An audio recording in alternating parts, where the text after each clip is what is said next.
네, 사드 발사대 4기가 이제 사실상 배치가 된 것 같습니다. 예, 이제 곧바로 운용에 좀 들어갈 것으로 보이는데 하나만 더 짚고 이제 다음 주제로 좀 가겠습니다. 격렬한 몸싸움이 있을 정도로 정부로서는 불가피했다. 북한의 상황 변화가 너무 절박했고 심각했다라고 이제 인지한 것 같습니다. 자, 노 변호사님. 그럼에도 불구하고 여전히 여권의 핵심 관계자들은 이거는 임시로 배치한 거야. 일반 환경 영향 평가를 거쳐서 정말 전자파가 주민들에게 위해를 가한다라고 확인이 되면 다시 이거 걷어낼 수 있어라는 여지를 남겨놨어요. 근데 실제로 걷어낼 수 있을까요? 다시 설치되어 있는 사드를 다시 뺄 수 있을까요? 그러니까 실제 한번 설치한 다음에 아무리 임시라고 하더라도 그걸 다시 걷어내기는 어렵겠죠. 그래서 지금 국방부에서는 소량 환경 영향 평가를 먼저 실시를 한 거고요. 그 소량 환경 영향 평가라고 하는 거를 조금 해봤더니 괜찮은 것 같더라. 물론 이제 일반 환경 영향 평가를 해야 된다는 게 그 주민들의 이제 입장이었습니다만은. 그래서 일단은 지금 상황이 너무 급박하니까 소량 환경 영향 평가에서 그냥 괜찮다라고 하는 게 나왔기 때문에 일단은 우리가 임시 배치하겠다라는 얘기고요. 그럼에도 불구하고 너무 이게 심각하다. 그렇게 된다면 당연히 아무리 임시 배치했다 하더라도 나중에 다시 철거를 하든지 이렇게 다른 곳을 옮기든지 해야 되겠죠.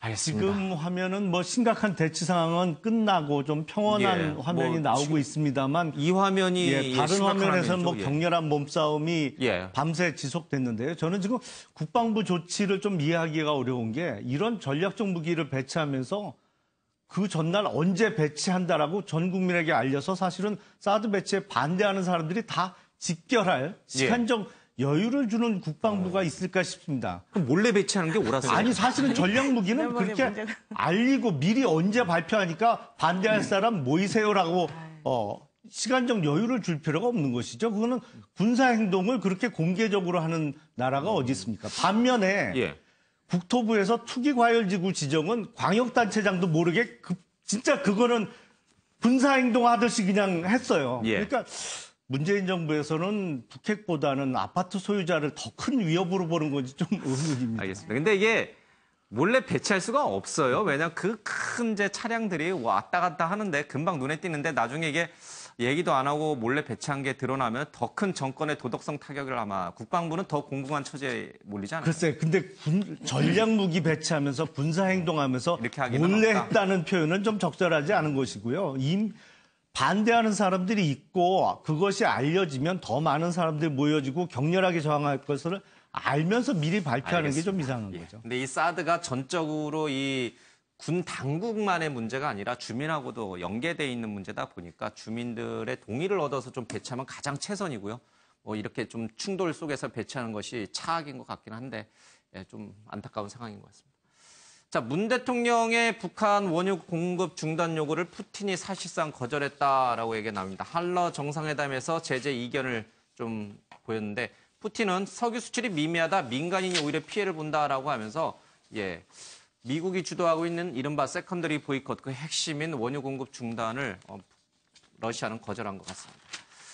문재인 대통령이 이번에 꼭 제재해야 한다. 푸틴은 북을 너무 몰아세우지 말라라고 얘기를 하고 있습니다. 푸틴의 3단계 로드맵은 이랬습니다. 북한의 핵실험 중단, 한미훈련 축소, 한미일, 북한과 평화협정, 동북아 안보협정과 미군 철수, 중국과 비슷한 북핵 인정론이다라고 하는데 이거는 사실 지금 북한하고 생각을 같이 하고 있는 거예요. 그렇죠? 그러니까 러시아, 중국, 북한이 생각이 똑같습니다.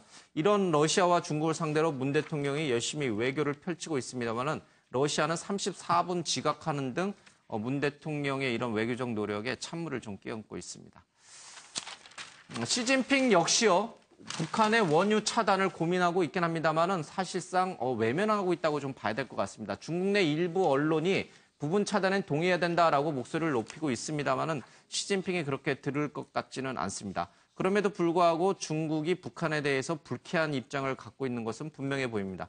중국 인민해방군이 새벽 바레만에서 날아오는 가상 정미사를 요격하는 훈련을 했다라고 하면서 미사일 요격은 한 번에 성공했다라고 얘기를 하고 있습니다.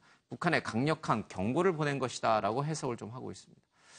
자, 그 옆에는 이번 핵실험 뒤에 이 풍계리의 산이 무너져 내린 흔적들이 많이 보입니다. 이 위험성은 뭐냐면 이 갱도가 있는 이 산이 무너져 내릴 경우에 그 사이로 방사능 물질이 쏟아져 나와서 방사성 물질이 쏟아져 나와서 한반도 주변을 오염시킬 수 있다라는 그런 얘기입니다. 하나 더 좀 신문 좀 보겠습니다. 김정은의 IQ와 관련된 기사가 좀 있습니다만 이건 시청자 여러분들께서 참고로 한번 좀 읽어보시고요.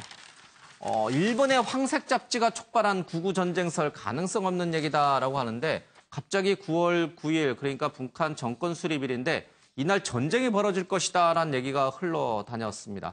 이 근원을 찾아가 봤더니 일본의 한 주간지입니다. 발행비수 50만 부인 이 주간지가 보도한 것이 뭐냐면 이미 믿을 수 없는 중국에 의지하는 것은 그만두고 스스로 손을 쓰려고 생각한다. 그 녀석들 건국 기념일이 9월 9일이지 간부들이 나란히 목을 내밀고 기념식을 하잖아.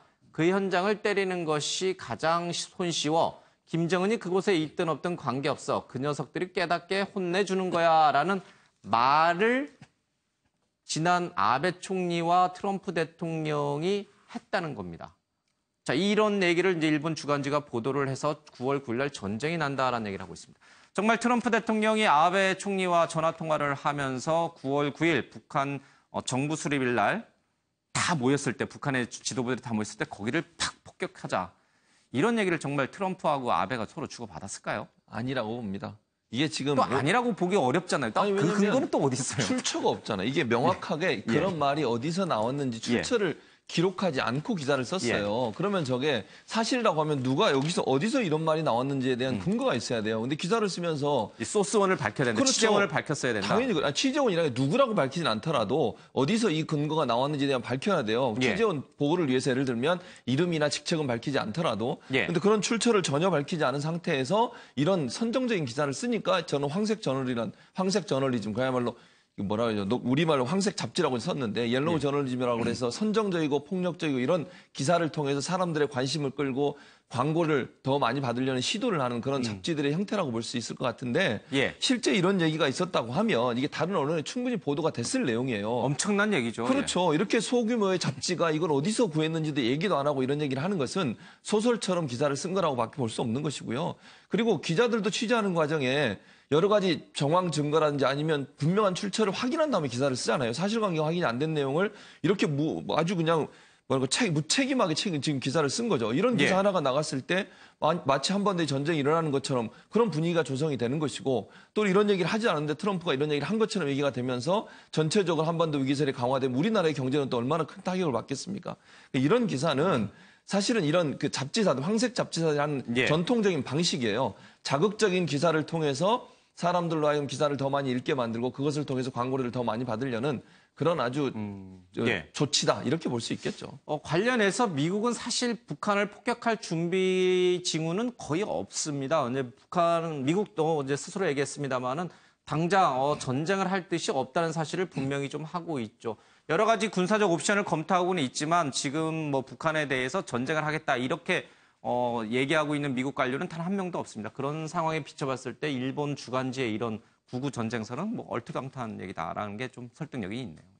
사실은 저도 지금 대한민국 내에 거주하는 미국 시민권자 그러니까 미국 국민이 약 20만 명 정도 됩니다. 그래서 그 20만 명의 어떤 안전을 전혀 생각하지 않은 미국의 선제 타격은 생각하기 어려워서 일본 잡지의 그 보도는 뭐 허위 기사일 가능성이 높다고 저도 생각을 하는데요. 다만 이런 유언비어가 나도는 근본적인 이유가 지금 문재인 정부의 외교에 있어서 여러 가지 이해하기 어려운 상황이 벌어지고 있거든요. 이것도 이런 이상한 기사 보도도 문재인 대통령 탓입니까? 사실은 왜냐하면 지금 한러 정상회담에서 북한에 대한 원유 공급을 중단해달라는 요구를 푸틴 대통령이 했잖아요. 근데 푸틴 대통령이 사실상 면전에서 거절을 했습니다. 근데 정상회담이라는 것은 벌어지기 전에 사실은 실무자들이 의제 조율을 엄청나게 하거든요. 그러니까 정상끼리 만나서 어떤 정상이 한 정상에게 어떤 요구를 했는데 저렇게 면전에서 이런 지하에 거절당하는 거는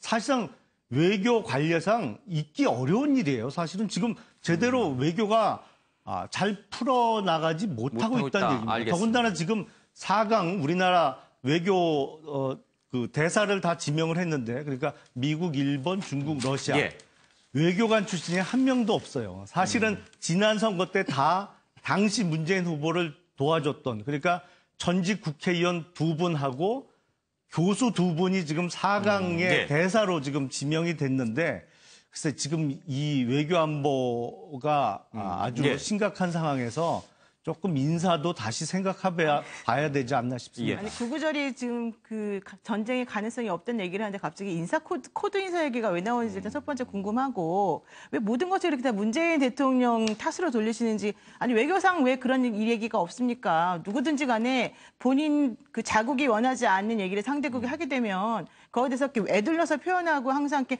어느든 일정부 여지를 두고서 그냥 거절을 사실상 점잖게 하는 게 일반적인 것이지 이런 상황이 전혀 뭐 얘기가 없었다라는 든가 아니면 뭐 결례가 너무 심하다든가 이건 제가 봤을 때 좀 아닌 것 같아요. 잠깐 부연 알겠습니다. 설명을 예. 드리면요.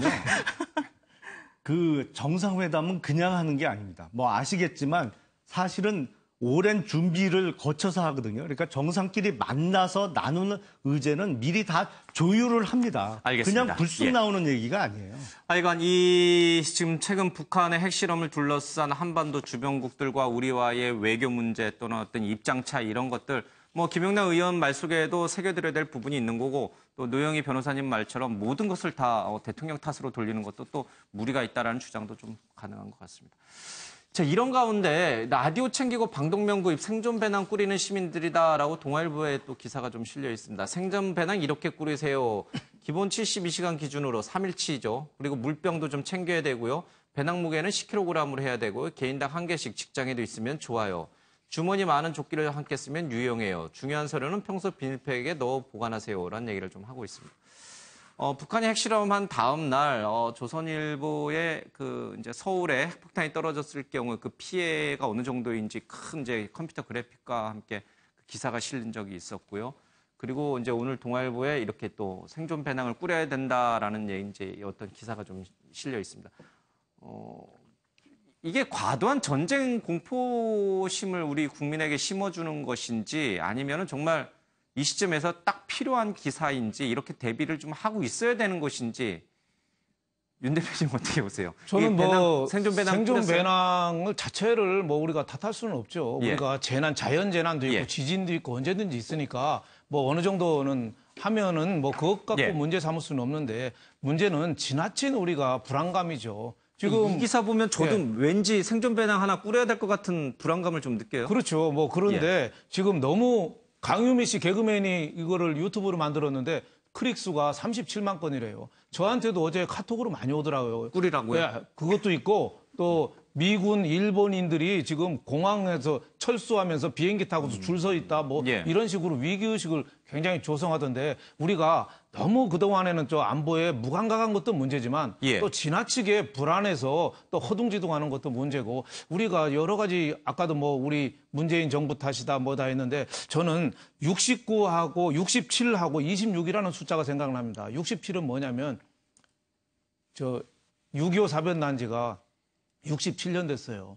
그때 6.25 동란이 그때 북한 혼자 온 게 아니잖아요. 소련하고 중국 업고 같이 왔잖아요. 중국은 참전도 하고. 그런데 그때는 또 일본은 전쟁 나니까 뒤에서 돈 샜죠. 예? 태평양 전쟁에서 피해를 우리 6.25 때문에 일본은 발딱 일어섰어요. 지금 일본이 이렇게 즐기니까 일본 고단샤라는 슈칸 겐다이 이런 황색 잡지에서 이런 기사 하나 쓰고 있어요. 그러니까 우리가 이용당하면 안 되겠다는 거죠. 그리고 또 하나 26이라는 숫자는 뭐냐. 91년도에 노태우 정부가 비핵화 선언하고 우리 손 탁탁 털었어요. 예. 그리고 북한도 김일성 좋아 우리도 비핵화해서 끝난 거예요 그때. 근데 우리가 26년간 속아왔어요. 지금 문재인 정부 잘못이 아닙니다. 문재인 정부도 물론 잘한 건 없지만 그때 노태우 정부 때부터 여태까지 속아온 거예요. 다 공을 뒤로 수건 돌리게 하면서 공을 자꾸 뒤로 수건 계속 돌려왔는데 지금 문재인 정부가 결정적인 진실의 문에 쓴 거죠. 그래서 지금 대응해야 된다는 거고 우리가 의기의식은 가지되 우리가 지나친 불안감은 좀 금물이다. 저는 알겠습니다. 이렇게 생각이 됩니다. 네. 짧게 우리 미디어 학자이신 예. 최진봉 교수님 얘기 좀 드릴게요. 조선일보에 그런 서울에 핵폭탄이 떨어졌을 경우 그리고 이 동아일보에 이런 생존 배낭을 꾸리는 시민들의 기사가 어떤 영향을 좀 주게 됩니까? 실제로 북한의 핵이 우리 한반도에 떨어진다는 것을 가능성을 배제하기는 어렵잖아요. 그렇죠? 가능성은 충분히 있습니다만은 예. 이 기사가 어떤 영향을 줄까요?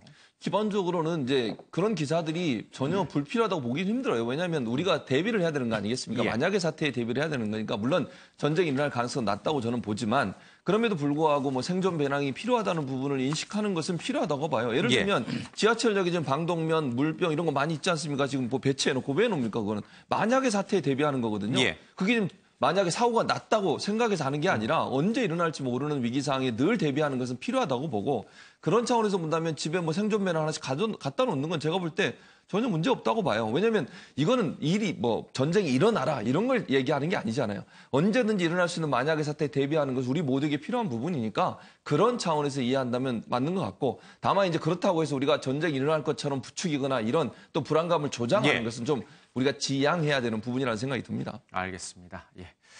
자, 다음 넘어가겠습니다. 매일경제입니다. 담당 일진 정에 낄낄대며 집단 괴롭힘, 죄의식 없는 10대 폭력. 예. 부산의 여중생 폭행 사건, 또 강릉에서의 10대 폭행 사건, 아산에서 또다시 그런 중학생들의 폭행 사건도 있었다. 이런 얘기가 계속 흘러나오고 있습니다. 이 죄의식 없는 10대 폭력 어떻게 다뤄야 할 것인가? 담당 일진을 정해서 낄낄대며 집단 괴롭힘을 한다고 합니다. 예. 카카오톡 메시지에서 보면요. 글을 올린 학생의 담당 일진으로 칭해지는 학생이 그 피해 학생에게 뭐뭐와 내일 너는 학교에서 진짜 죽는다는 폭력을 암시하는 문자를 보낸다고 합니다. 그러면 밤새 이 학생이 겁나서 잠도 잘 못 자겠다라고 자기들끼리 또 낄낄대면서 웃고 있습니다. 강릉 10대 폭행 가해자들의 이 SNS에서의 글도 공분을 일으켰죠. 우리 신상 다 퍼뜨릴 텐데 우리도 그거 고소하면 된다. 나는 정신적 피해와 보상을 요구하겠다. 어차피 다 흘러가. 나중에 다 묻혀. 플로우 늘려서 팔로우 늘려서 페북 스타 돼야지. 이것도 추억이야. 이런 식의 얘기를 가해 학생들이 서로 주고받고 있다고 합니다. 전혀 죄의식이 없는 마치 그런 자신들의 행동을 오히려 촬영을 해서 서로 자랑하듯이 이렇게 하는 문화가 지금 이 10대 폭력 문화의 현상이다라고 이제 기사를 좀 쓰고 있습니다. 부산 여중생 폭행 핵심 피의자 보호관찰 사실조차도 모른 경찰이다라는 얘기를 좀 하고 있고요. 이 피해 학생과 피해 학생의 어머니가 어제 처음 언론과 인터뷰를 좀 하기 시작했습니다. 얼마나 끔찍했던지 그 악몽을 떠올리기도 싫다는 그런 얘기들이 나오고 있는데 좀 관련된 얘기 좀 듣고 가겠습니다. 그 골목에 애를 무릎을 꿇친 다음에 신발로 애 얼굴을 막 밟는 거예요. 막 슬리퍼 날라가고 이걸로 막 분이 안 풀린다면서 막 쇠파이프 같은 걸 가져오라면서 시키는 거예요, 애들한테. 그것도 그냥 보통 쇠파이프가 아니라 끝이 날카로운 거란 말이에요. 그걸로 애 머리를 내리 찍으면서 그것도 엄청 세게 계속 그렇게 때리는 거예요. 그러면서 막 병 같은 걸 가지고 오라면서 그 애 머리에다 소주병으로 내리치는 거예요. 눈물에서도 피눈물 같은 게 나오는 거예요. 그리고 막 비타오백병 아시죠? 그러니까 그 단단한 걸로 애 머리를 치는데 안 깨진다면서 그걸 계속 때리는 거예요. 계속 막 애 피 흘리니까 피 냄새 좋다면서 막 더 때리자면서 그런 거예요. 근데 애가 순간적으로 잠깐 정신을 잃은 거예요. 눈이 약간 풀려 있는 거예요. 눈이 풀려 있으니까 좀 그만해야 될 것 같아요. 전부 다 말리는데 어떤 이가 맞은 것도 기억 못하게 때리자면서 그러면서 때리는 거예요. 언니들끼리 어차피 이거 살인미수인데 그냥 살인미수인데 어차피 살인미수인 거 더 때리면 안 되냐면서 애를 죽을 때까지 밟는 거예요. 이런 폭행이 이루어졌는데 그냥 그 가해 아이들을 그대로 집으로 돌려보낸 건가요? 지난번에는 이번에도 그냥 보냈는데 저번에는 그거보다 약했는데 보낼 수밖에 없죠. 그냥 경찰서에서 뭐 간략한 조사하고 훈방 조치 이런 건가요? 예, 다 훈방 조치야. 애가 그만큼 다쳤는데 왜 이게 훈방 조치냐. 왜 애들을 보내느냐. 하나다 잘못했다 그거 할 판에 진짜 그런 거 올라오니까 더 분노가 치밀어 오르죠. 지금 다른 생각은 다 안 나요. 그냥 애 빨리 나와서 걔네들 구속되기만 하는 거죠. 네, 꼭 뭐 높은 교육 수준을 갖추지는 않았더라도 이제 기본적인 어떤 인성에 비춰봤을 때 사람이 이렇게 눈이 풀려서 정신이 없다라면 때리던 사람도 이러다가 잘못되는 거 아니야 싶어서 이제 폭행을 멈추게 되잖아요, 그렇죠? 근데 이 학생들은 정신을 잃었으니까 맞은 것도 기억 못하니까 더 때리자. 어차피 살인미수니까 뭐 진짜 더 때리자. 그 비타오백 그 딱딱한 그 병으로 와, 이게 어떻게 여중생 10대들의 좀 심각하네요. 그렇죠? 사실 저희 학교 다닐 때도 뭐 무슨 칠공주파니 무슨 파니 그런 파가 있었어요. 솔직히 말하면. 예. 그래서 그 학생들이 어떤 식으로 다른 학생들을 괴롭히는지에 대한 얘기가 회자되고 했었지만 지금처럼 이렇게 심각한 상황은 사실은 아니었거든요. 근데 이게 점점 더 심각해지는 것은 아이들이 일단 본인들은 미성년자라서 처벌을 잘 안 받는다는 걸 너무 잘 알고 있다는 것 하나 하고 예. 두 번째는 본인들이 분노를 잘 못 참는다는 거예요. 근데 그 아이들이 이렇게 잘못한 것과는 별도로 지금 그 이 사건 같은 경우에도 당시에 이 여학생이 맞을 때 혹은 맞으려고 할 때 순찰차가 지나갔다는 거예요. 그래서 이 피해 여학생은 순찰차가 지나가는 것을 보고 이제 살았구나라고 생각을 했는데 순찰차가 그냥 가버렸다. 그리고 또 그 지나가던 사람들이 되게 많았는데 그들도 역시 한 명도 도와주지 않았다. 400m를 질질 끌려서 다른 쪽으로 그러니까 사람들이 없는 쪽으로 애를 데리고 가는데 아무도 도와주지 않았다.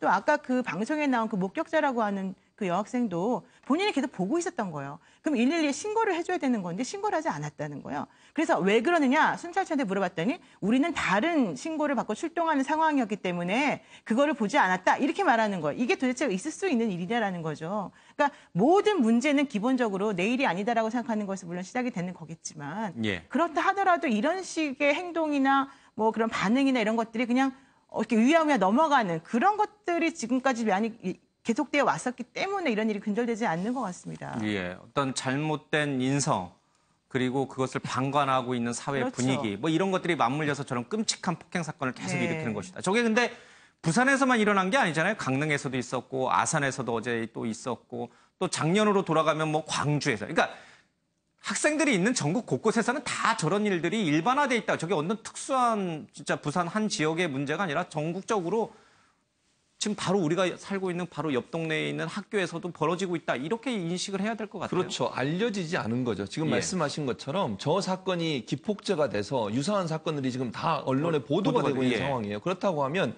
예전에도 정도의 차이는 있었겠지만 여중생들의 폭행 사건이 있었을 텐데 예. 그게 소년 미성년자라는 이유로 처벌도 제대로 안 받고 언론도 관심을 안 갖고 그냥 지나가 버리고 학교폭력위원회도 제대로 처벌을 안 하고 이러다 보니까 저런 일이 계속 반복되는 거 아니겠습니까? 예. 그래서 지금 이제 소년법 관련된 걸 개정하자고 지금 논의가 되고 있는 상황인데 저는 이제 이런 문제에 사회에 관심을 가져야 한다고 생각해요. 저렇게 피해를 당하고 엄청나게 죽음에 예. 이를 정도까지의 폭행을 당하는 일들이 비일비재하고 예. 또 왕따라고 하는 엄청난 정신적 피해를 당하고 있는 아이들이 우리 사회에 엄청나게 많음에도 불구하고 학교가 거기에 관심을 별로 안 갖고 또 우리 사회 정부나 경찰이나 예. 검찰이 거기에 관심을 안 갖는다고 하는 것은 심각한 문제라고 생각을 하고요. 예. 이번 일을 계기로 해서 미성년자에 대한 기준도 좀 다시 좀 법적으로 다시 좀 점검할 필요가 있을 것 같고 이런 범죄가 얼마나 흉악한 범죄인지에 대해서 우리 사회가 좀 더 새로운 인식을 해야 될 필요가 있다는 생각이 듭니다. 아산에서도 이제 5월에 폭행 사건이 있었던 것이 이제 어제 언론에 보도가 됐는데 비슷해요. 예, 모텔에다 감금해두고 옷걸이 쇠파이프로 1시간 20분 동안 폭행을 하는 일이 좀 있었습니다.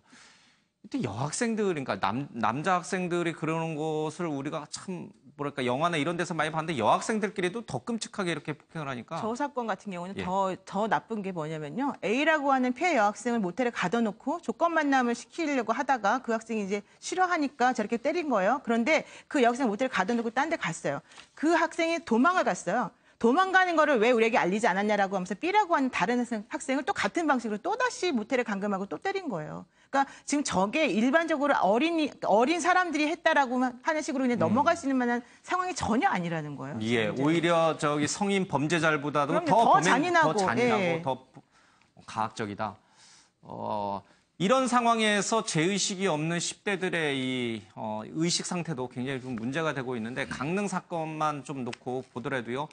뭐 이게 알려지면 오히려 우리 더 좋은 거 아니야? 오히려 정신적 피해 보상 요구하면 되는 거 아니야? 이런 식의 인식을 갖고 있습니다. 잠깐 그 영상 좀 들어보겠습니다. 앞으로 어떻게 할 거냐고. 앞으로 일어날 거 진짜 입 조심하고. 그리고 나 이렇게 할 거야. 근데 이렇게 치면 이렇게 된다. 지금까지 너한테 했던 잘못들 다 반성하고. 뭐? 니 지금 몇 번 잘못했어? 안 그러겠다고 해놓고 몇 번 잘못했냐고. 카메라 쳐다보고 얘기하라고. 오. 자. 너 진짜 뒤질래? 아니, 빨리 얘기해. 앞으로 나한테 그럴 때면 미안하고 반말 쓰지 말랬다. 죄송하고요. 했던 얘기를 왜 또 해? 또 맞고 싶어서 그러는 거야? 나 이거 5분 찍을 거니까 빨리 얘기해. 5분 동안 네 잘못했던 거 다 말해. 진짜 네 얘기 한마디라도 못해. 막. 이 때문에 우리 언니랑 우리 언니 친구들한테 욕먹는 거랑 그리고 오빠랑 헤어지게 된 거랑. 예, 이 모습을 보면서 아까 이제 부산 여중생 그 목격자들 얘기도 좀 들었는데 이 모습을 보면서 누가 저들을 미성년자라고 부를 수 있을까? 누가 저들을 법의 테두리 안에서 보호해줘야 된다라고 얘기할 수 있을까? 그래서 지금 정치권에서는 이 소년법을 폐지해야 된다라는 얘기도 나오고 있고요. 또 시민들 청원도 일어나고 있습니다.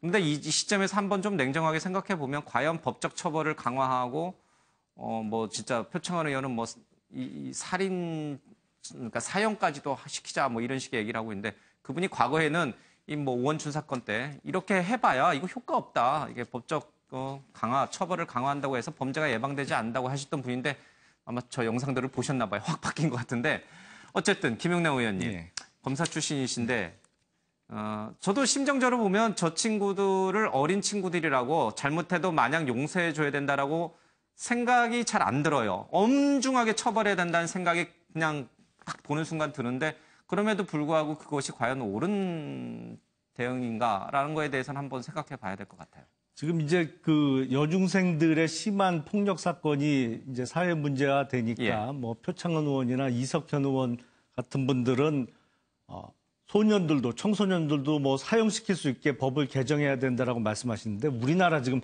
성인도 사형 집행 안 해서 20년이 흘렀습니다. 해본 지가. 그래서 사실상 사형 폐지국으로 분류되어 있는데 청소년에 대한 사형 집행을 가능하도록 뭐 법 개정을 하자는 건 일종의 뭐랄까 아무리 좋게 얘기해도 너무 시류에 편승한 발언으로밖에 보이질 않고요. 다만 지금은 우리가 소년범에 대해서 거의 정례화되어 있습니다. 처벌 순서가. 처음에 형사 입건이 되면 기소유예 해줘요. 두 번째 또 입건이 되면 한 번 더 기소유예를 해주거나 아니면 부모에게 잘 애들 관찰해라 뭐 소위 하는 이제 부모에게 위탁하는 보호 처분을 하고 한 3번 정도에는 뭐 선도위원이라고 하는 딸은에게 하고 실제 우리가 흔히 소년원이라고 부르는 구금시설에 들어가기까지는 적어도 형사 입건이 3번 내지 4번 이상 돼야 이렇게 구금시설에 수용이 되거든요. 이게 거의 소년에 대한 처벌에 정례화되어 있는 그냥 관행처럼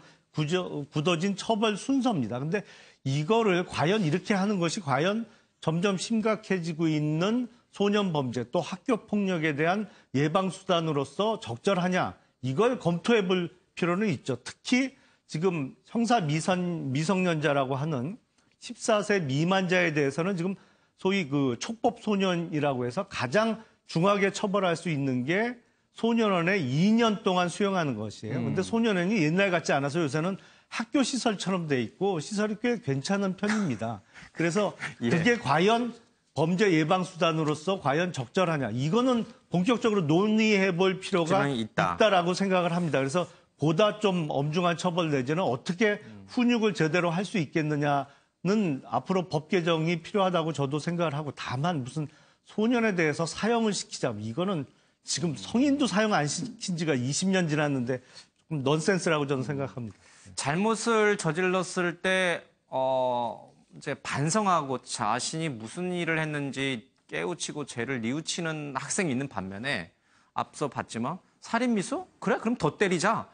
그러니까 잘못을 깨우치지 못하는 학생들이 또 있는 거예요. 그 둘을 좀 이렇게 구분시켜서 처벌의 수위를 좀 달리해야 되는 것 아닌가 이런 생각도 좀 들 정도로 그렇죠. 케이스 바이 케이스가 있는 것 같아요. 케이스 바이 케이스로 좀 엄하게 할 건 하고 계도할 건 해야 되는데 좀 전에 김용남 의원께서 표창원 의원 사형까지 시키자고 그랬는데 제가 보기에는 사형까지 시키자는 건 아니고 지금은 범죄 소년에서 14세에서 19세 미만은 최대한 15년까지밖에 할 수 없거든요. 근데 그거를 없애가지고 소년법을 없애가지고 그거를 사형 그 일반 범죄랑 똑같이 하자는 거죠. 일반 범죄는 그 일반인도 똑같이 사형할 수 있으니까 그런 뜻이지 또 꼭 표창원 의원이 뭐 사형을 시키자 뭐 그런 뜻은 아닌 것 같아서 조금 좀 확대된 것 같고 제가 보기에는 젊은 학생들의 범죄가 일본에서도 몇 년 전에 문제가 된 게 초등학교 6학년짜리 어린이 머리가 학교 앞에서 발견이 됐어요. 그걸 알고 보니까 그 중학생이 범죄인데 그 시신을 잘라가지고 가방에다 넣고 다니고 머리는 학교 앞에다 두고 할 정도로 일본도 큰 문제가 됐거든요. 그래서 이 법은 좀 강화하고 이 비행 이런 애들은 좀 나이도 낮추고 이거는 할 거는 틀림없이 있대. 또 우리가 한편에서 또 생각할 거는 이게 범죄만 강화해가지고는 좀 한계가 있다. 그래서 우리가 너무 과도하게 경쟁 사회로만 치닫는 이런 그 교육 이런 쪽에서도 좀 바꿔야 되지 않느냐 이런 생각이 듭니다. 우리가 지금 옛날처럼 뭐 하늘천 따지 뭐 이제 윤리교육 시킬 수는 없지만 그래도 도덕이라든지 윤리라든지 인간 소양에 대한 교육 뭐 이런 게 우리가 좀 더 좀 심각하지 않냐. 우리 하다못해 애들이 폭력이나 이런데 컴퓨터 게임이라든지 영화도 보면요. 최근에 어느 영화 봤는데 한국 영화 거의 욕이 다 하고 욕 중간에 가끔 한국말이 있어요. 그럴 정도로 우리가 거친 사회가 됐거든요. 그래서 우리가 조금 부드러운 말, 이혜인 수녀가 그 고운 말에 대해서 화났을 때 하는 거를 모르는 수녀들끼리 회의를 했대요. 그 제일 화났을 때 수녀들이 꼭지 돈다고 할 수도 없고 수녀가 뭐라고 그랬냐면은 보통 일이 아니에요. 화가 많이 났을 때 보통 일이 아니에요. 그렇게 하기로 결정했다는 것처럼 우리 사회가 너무 좀 각박하게 된 이것도 어른들의 책임도 저는 크다 이렇게 봅니다. 알겠습니다. 그런 이제 표현이나 이 언어의 순화가 이런 학생들에게도 좀 훈교의 교육의 효과가 있는지 잘 모르겠습니다. 심각한 문제입니다. 자, 홍상수 감독 9개월째 겉돈다라고 하는데 이혼 재판 얘기입니다. 아내가 7차례 소장 송달을 거부했다고 합니다. 아내는 절대 이혼해주지 않겠다. 이대로 끝낼 수 없다라고 얘기를 하고 있죠. 홍상수 감독이 돌아올 것 같다라고 얘기도 좀 하고 있습니다. 법조계에서는 의도적 거부로 불리한 결과가 나올 수도 있다라고 하는데 저희들이 좀 예전에 뭐 많이 다뤘습니다. 이 밖에 다른 연예계 소식이 좀 하나 더 있는데요. 그 얘기는 좀 박진아 아나운서 얘기 좀 듣고 오겠습니다. 어제 배우 고현정 씨가 라디오 방송에 목소리로 깜짝 출연했습니다. 동료 배우에게 응원을 부탁하려고 생방송 중 예고 없던 전화 연결을 했는데요. 그런데 때 아닌 음주방송 논란에 휩싸였습니다. 방송 내용 직접 들어보시죠. 여보세요? 네. 누구신지 자기소개 좀 잠시 부탁드려도 될까요? 제 소개요?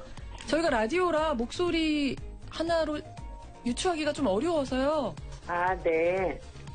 저는 미스 코리아 출신입니다. 미스 코리아 출신. 우리 이렇게 한 번씩 맞춰보는 거 어때요? 근데 시간이 없죠? 그러게요. 한 3곡에만 해볼까요?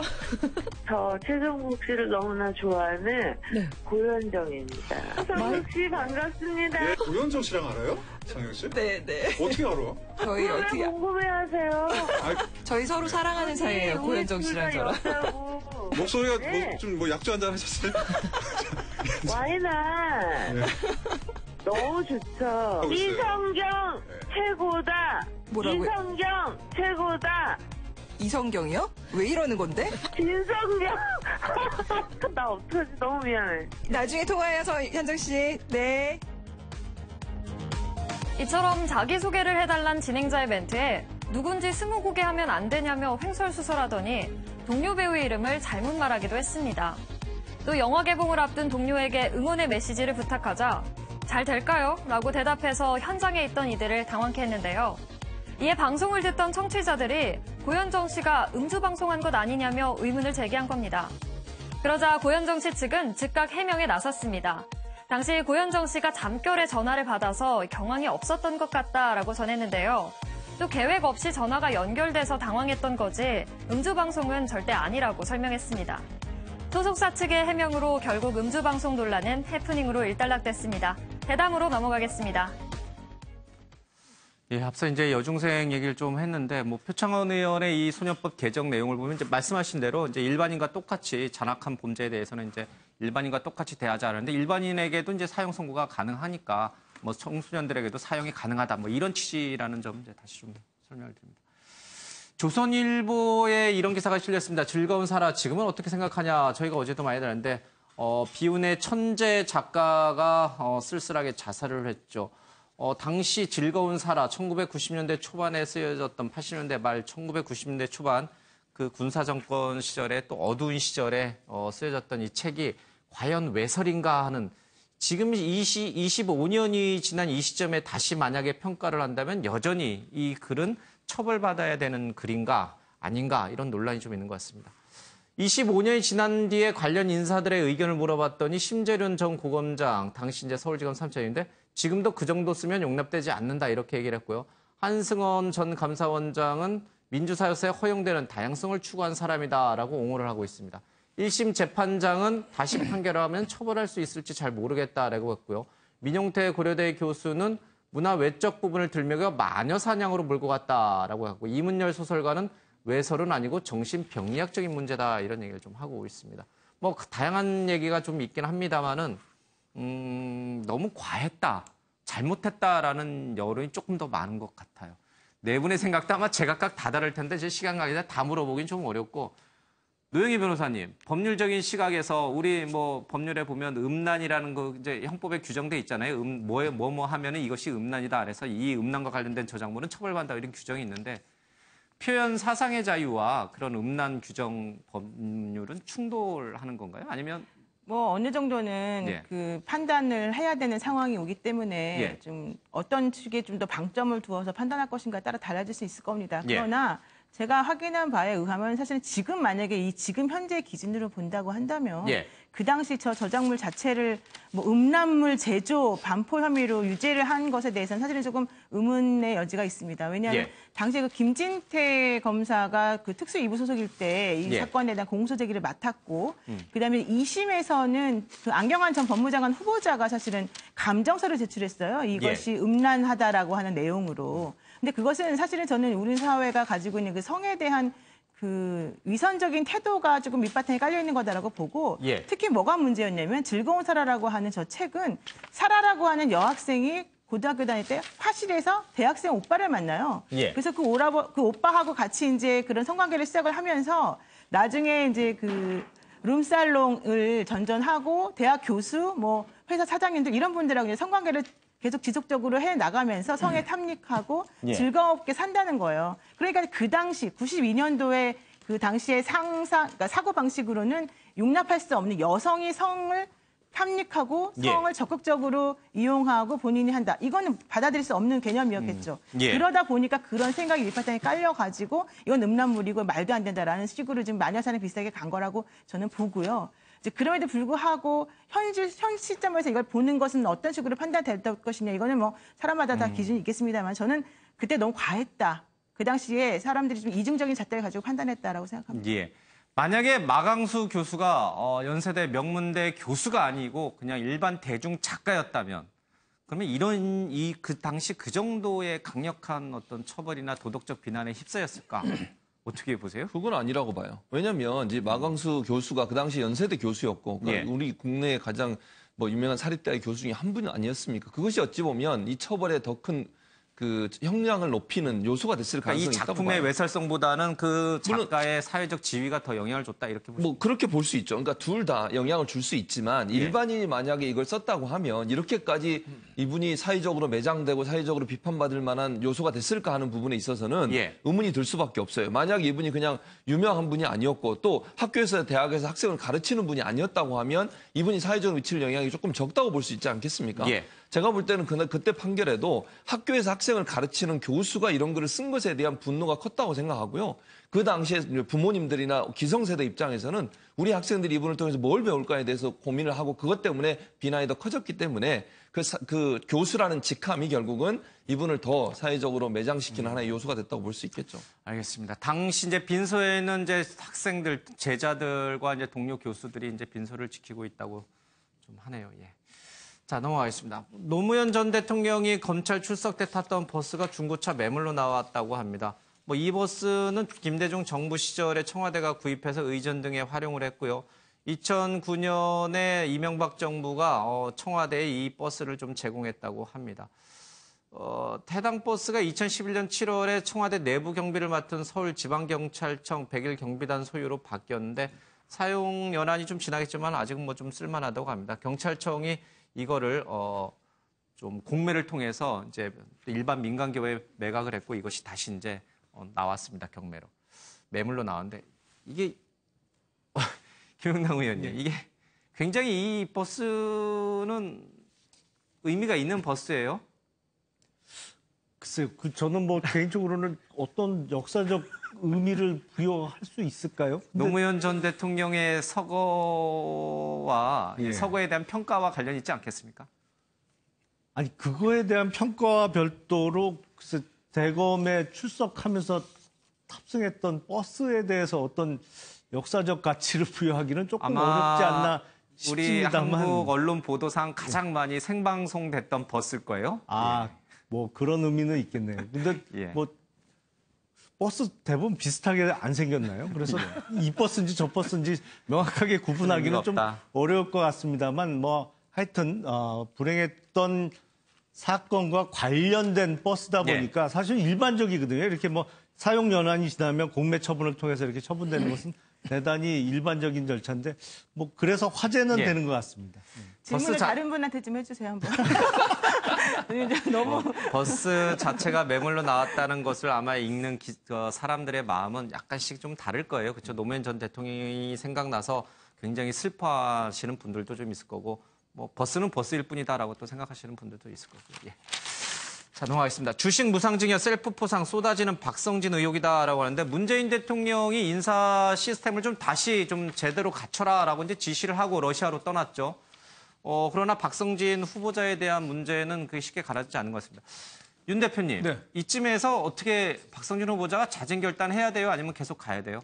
저는 이번 나온 게 이거에 제일 팩트라고 보는데요. 여태까지 나온 거는 가치 판단의 문제예요. 창조과학계획 한 거라든지 뭐 뉴라이트라는 이런 문제인데 이거는 2,400조를 정말 무상으로 공짜로 받은 게 했다면은 이거는 어떻게 보면 형사 문제도 될 수 있다 이렇게 생각합니다. 알겠습니다.